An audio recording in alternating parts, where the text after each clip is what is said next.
ಎಂಬುದಾಗಿ ಯಾವ ಮಹಾರಾಣಿ ದುಃಖ ಪಡ್ತಿರ್ಬೇಕಾದ್ರೆ ಹೇಳ್ತಾರೆ. ಈ ದಿನ ನಾನು ಅರಮನೆಯೊಳಗಡಿರುವಾಗ ದೇವ ಋಷಿಗಳು ಬಂದು ಬಂದ ಒಡನೆಯೇ ಭೋಜನವಾಗಬೇಕೆಂದು ಕೇಳಿಕೊಂಡರು. ಸರಸರ ಅಡಿಗೆಯನ್ನು ಸಿದ್ಧ ಮಾಡಿ ಭೋಜನಕ್ಕಿಟ್ಟಾಗ ಪಾಪಿಯಾದ ಮುಖ ನೋಡಿದ ತಕ್ಷಣ, ನೀನು ಹುಟ್ಟು ಬಂಜೆ, ನೀನು ಹೊಟ್ಟೆಯಲ್ಲಿ ಮಕ್ಕಳಿಲ್ಲ, ನಿನ್ನ ಕೈಯಲ್ಲಿ ನಾನು ನೀರನ್ನು ಕುಡಿಯೋದಿಲ್ಲ ಅಂತ ಇಟ್ಟಿದ್ದ ಅನ್ನವನ್ನು ಬಿಟ್ಟು ಹೊರಟೆ ಹೋದ್ರು ಸ್ವಾಮಿ. ಅಂಗಲಾಚಿ ಬೇಡಿದೆ ನನ್ನ ಒಡೆಯನ, ಅಂಗಲಾಚಿ ಬೇಡಿಕೊಂಡೆ, ಕರುಣೆ ತೋರದೆ ನಿರಾಕರಿಸಿ ಹೊರಟೋದು ಸ್ವಾಮಿ. ಹಸಿದು ಬಂದವರಿಗೆ ತುತ್ತನ್ನವನ್ನು ಹಾಕಲು ಯೋಗ್ಯತೆ ಇಲ್ಲದಂತಹ ಈ ಜೀವ, ಈ ಮನುಷ್ಯನ ಜನ್ಮ ಬದುಕಿದ್ದು ವ್ಯರ್ಥವಲ್ಲವೇ ಸ್ವಾಮಿ, ಬದುಕಿದ್ದು ವ್ಯರ್ಥವಲ್ಲವೇ? ಹೆಣ್ಣಾಗುಟ್ಟಿದ ಮೇಲೆ ಒಂದು ಮಗುವಿಗೆ ತಾಯಿ ಆಗಬೇಕು, ಮರವಾಗುಟ್ಟಿದ ಮೇಲೆ ಒಂದು ಫಲಕ್ಕೆ ಸಾಕ್ಷಿಯಾಗಬೇಕು, ಗಿರಿಯಾಗುಟ್ಟಿದ ಮೇಲೆ ಒಂದು ವೃಕ್ಷಕ್ಕೆ ಸಾಕ್ಷಿಯಾಗಬೇಕು. ಇಲ್ಲದಿದ್ದರೆ ಈ ಮನುಷ್ಯ ಜನ್ಮ ವ್ಯರ್ಥ. ಪರೋಪಕಾರಂ ಇದಂ ಶರೀರಂ, ಹುಟ್ಟಿದ ಮೇಲೆ ಪರೋಪಕಾರಾರ್ಥವಾಗಿ ಬದುಕಬೇಕು. ಮನುಷ್ಯ ಹುಟ್ಟಿದ ಒಂದಿನ ಸತ್ತ, ಅಣ್ಣ ಹುಟ್ಟದ ಸತ್ತ, ತೀರ್ಮಾನ ಆಗೋಯ್ತು. ಹುಟ್ಟು ಸಾವು ಸಹಜವಾದರೂ ಕೂಡ ತಾನು ಬಂದಂತ ದಾರಿಯಲ್ಲಿ, ಹೋಗುವ ದಾರಿಯಲ್ಲಿ ನೀನೇನನ್ನು ಮಾಡಿದೆ, ಏನನ್ನು ಉಳಿಸ್ತೆ?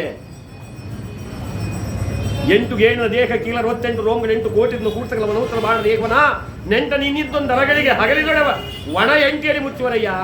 ಎಂದಾದರೂ ನಿನ್ನ ಮಣ್ಣಿಗೋ ಬೆಂಕಿಗೋ ಹೋಗ್ತಕ್ಕಂಥ ದೇಹದಲ್ಲಿ ಯಾವ ಫಲಪುರುಷಾರ್ಥಗಳಿಲ್ಲ. ನಿನ್ನ ಹೆಸರನ್ನ ಮಾತ್ರ ಉಳಿಸಬೇಕು. ಯಾರು ಕಟ್ಟಿದಂಥ ದೇವಸ್ಥಾನ? ನಮ್ಮ ಶ್ರೀನಿವಾಸಣ್ಣವರು ಹೇಳಿದ್ರು, ನಮ್ಮ ತಂದೆ ತಾಯಿ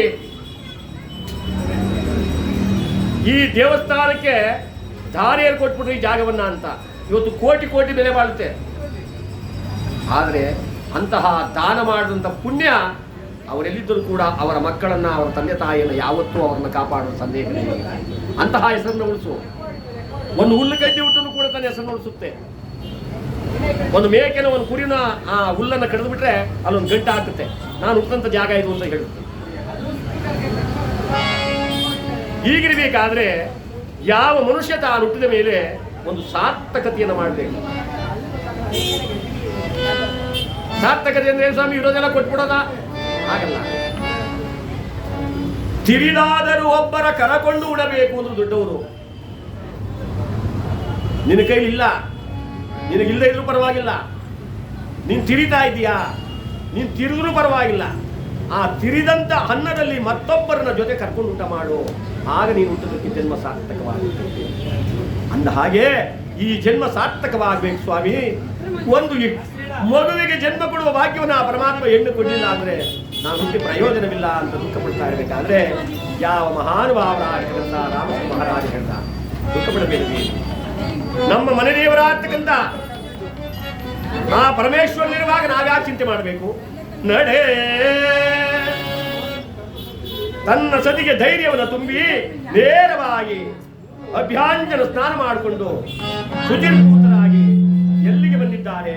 ಉಪವಾಸ ವ್ರತವನ್ನು ಮಾಡಿಕೊಂಡು ಚಿದಂಬರ ಕ್ಷೇತ್ರಕ್ಕೆ ಬಂದರು. ಯಾವ ಕ್ಷೇತ್ರಕ್ಕೆ ಬಂದರು? ಚಿದಂಬರ ಕ್ಷೇತ್ರ. ಯಾವ ರೀತಿಯಲ್ಲಿ? ಅಭ್ಯಾಂಜನ ಸ್ನಾನ ಮಾಡಿದರೋ ಸತಿ ದಂಪತಿಗಳಿರುವರು.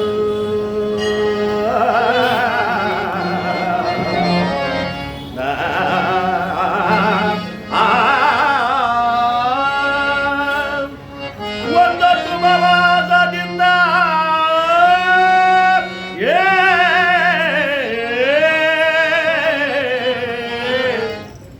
ದೇವರ ಮುಂದೆ ಬಂದು ನಿಂತರು.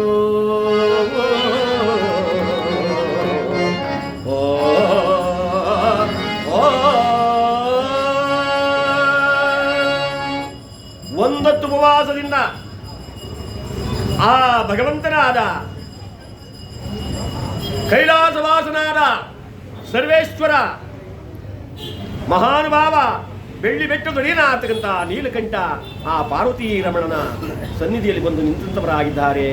ದೇವದೇವ, ದಯಾಮಯ, ಕೈಲಾಸವಾಸ, ಗಿರಿಜಾರಮಣ, ಭೂತನಾಥೇಶ್ವರ, ಗಂಗಾಧರ, ಕೃಪೆ ಮಾಡು, ದಯ ತೋರು ನಮ್ಮ ಮೇಲೆ ಎಂಬುದಾಗಿ ಅನನ್ಯ ಭಕ್ತಿಯಿಂದ ಯಾವ ಆ ಪರಮಾತ್ಮನ ರಾಜರಾಣಿರಿಬ್ಬರು ಯಾವ ರೀತಿಯಲ್ಲಿ ಬೇಡ್ಕೊಳ್ತಾ ಇದ್ದಾರೆ ಅಂದ್ರೆ,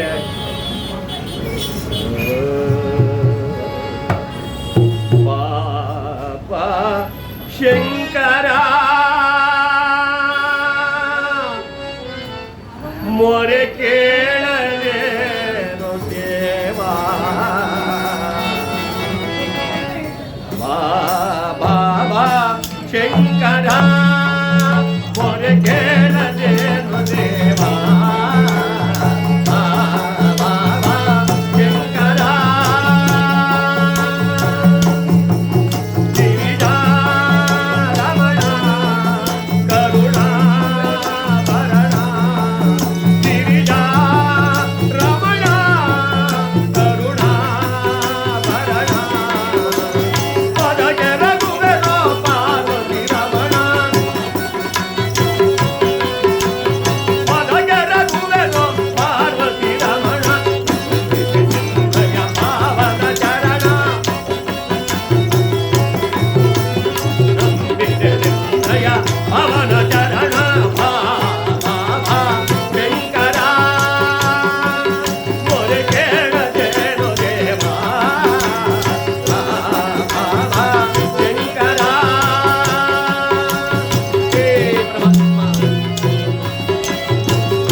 ಕಣ್ಮುಚ್ಚಿ ಪ್ರಾರ್ಥನೆ ಮಾಡ್ತಾ ಇದ್ದಾರೆ.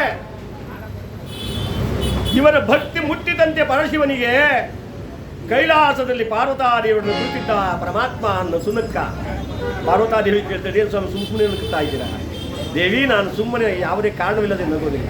ಅಂದರೆ ನಿಮ್ಮ ಮಾತಿನ ಅರ್ಥ ಅದೋ ಭೂಲೋಕದಲ್ಲಿ ನನಗಾಗಿ ಅದೆಷ್ಟು ಪರಿತಪಿಸ್ತಾ ಇದ್ದಾರೆ ನನ್ನ ಭಕ್ತರು, ಅವರ ಕೋರಿಕೆಯನ್ನು ಈಡೇರಿಸಿ ಬರ್ತೀನಿ, ಅದಕ್ಕಾಗಿ ನಗುವಂತು ಅಂತ ಪಾರ್ವತಾದೇವಿ. ಸ್ವಾಮಿ, ಆಗ ನಾನು ಬಂದ್ಬಿಡ್ಲೆ, ನಿನ್ನಿಚ್ಛೆ ದೇವಿ ದಯಮಾಡಿಸು ಎಂದರೆ ಪಾರ್ವತಿ ಪರಮೇಶ್ವರಿಬ್ಬರು ಕೂಡ ನೇರವಾಗಿ ಆ ಚಿದಂಬರ ಕ್ಷೇತ್ರದಲ್ಲಿ ಯಾವ ರಾಮಸಿಂಹ ಮತ್ತು ಸುಶೀಲಾದೇವಿಯ ಎದುರಿಗೆ ಥಟ್ಟನೆ ಪ್ರತ್ಯಕ್ಷವಾಗುತ್ತದೆ.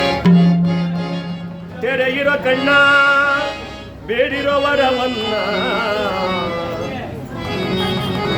ಯಾ ಮಹಾರಾಜ, ತಾಯಿ ಸುಶೀಲಾದೇವಿ, ಕಣ್ಬಿಡಮ್ಮ, ನೀನು ಯಾವ ವರಬೇಕು ಕೇಳು, ಕೊಡಲು ಸಿದ್ಧನಿದ್ದೇನೆ ಎಂದಾಗ ಕಣ್ಬಿಟ್ಟ ರಾಜ ರಾಣಿಯರಿಬ್ಬರು ಕೂಡ ದೇವದೇವ, ಹೇ ಪರಮೇಶ್ವರ, ಬಂದೆ ನನ್ನಪ್ಪ, ನಮ್ಮ ಜನ್ಮ ಸಾರ್ಥಕವಾಯಿತು, ನಾವು ಪಾವನವಾದ ಹುಟ್ಟು ಕುರುಡಿಗೆ ಎರಡು ಗಂಡು ಬಂದಂತಾಯಿತು, ಬತ್ತಿ ಹೋದ ಸರೋವರಕ್ಕೆ ಜಲ ಬಂದಂತಾಯಿತು, ಹುಟ್ಟು ದರಿದ್ರನಿಗೆ ಐಶ್ವರ್ಯ ಬಂದಂತಾಯಿತು, ನನ್ನ ಭಾಗ್ಯದ ನಿಧಿಯೇ ನನಗೆ ಒಂದು ದೊರಕಿದಂತಾಯಿತು.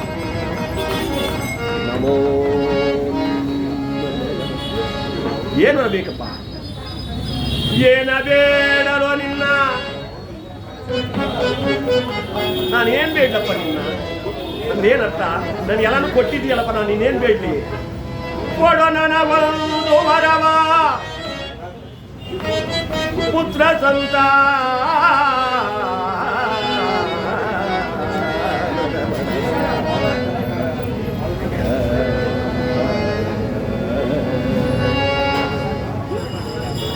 ಸಂತಾನ ಭಾಗ್ಯವನ್ನು ಕೊಟ್ಟು ನನ್ನ ಜನ್ಮವನ್ನು ಸಾರ್ಥಕ ಮಾಡು ತಂದೆ ಎಂದಾಗ ಪರಮೇಶ್ವರನ್ನು ಸುನಗುತ್ತಾ ಒಂದು ಫಲವನ್ನು ಸೃಷ್ಟಿ ಮಾಡಿ ಯಾವ ರಾಮಸಿಂಹ ಮಹಾರಾಜನ ಕೈ ಕೊಡ್ತಾ ಇದ್ದಾನೆ.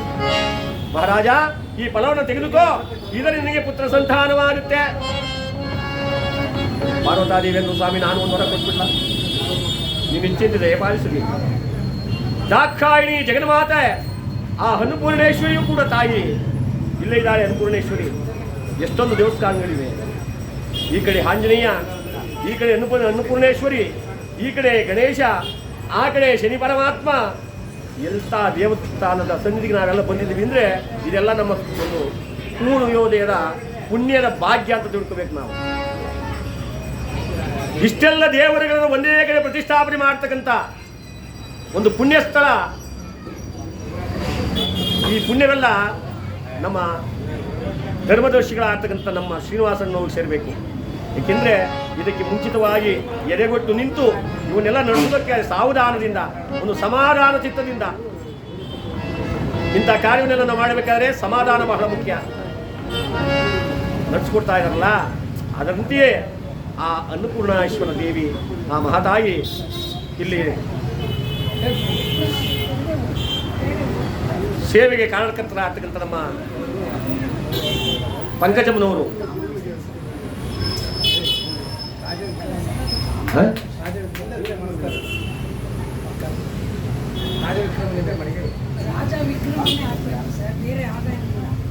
ನಾವು ಮೊದಲೇ ಕೇಳ್ದೋ